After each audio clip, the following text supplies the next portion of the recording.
Hello everybody, this is Desert Blacksmith giving a shout out to our friends Rob and Susan up at Blissful Acres. I'm creating this video for them so they can post it. I don't really have the access or all the time to be able to post all my videos, so I'm just going to share a few of these with them and if they want to post them. But anyway, this is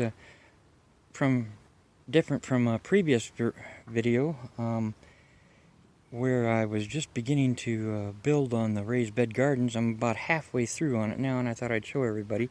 And this, of course, this is my construction area where I have the saws, and we call it the sawmill. This is a new addition here. I'm trying to get this enclosed garden in here.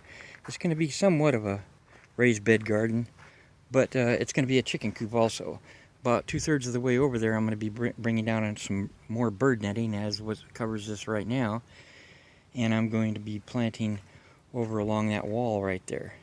But anyway, that wasn't on my previous video, but what was coming out here and seeing, of course, our fig tree, how it's doing.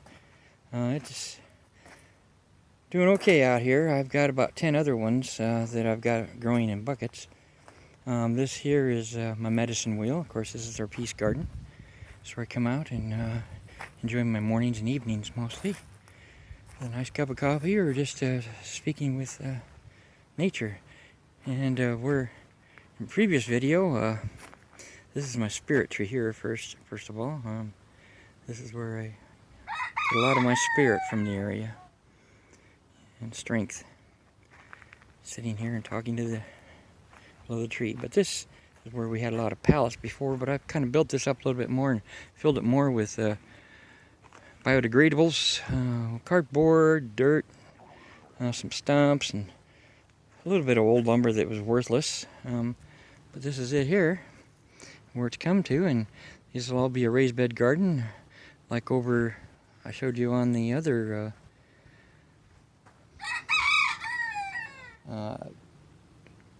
bird netting area. This will have bird netting over it also, and that's our neighbors over there. But anyway, this is I want to share this with all of you, and shout out for Rob and Susan. Take care.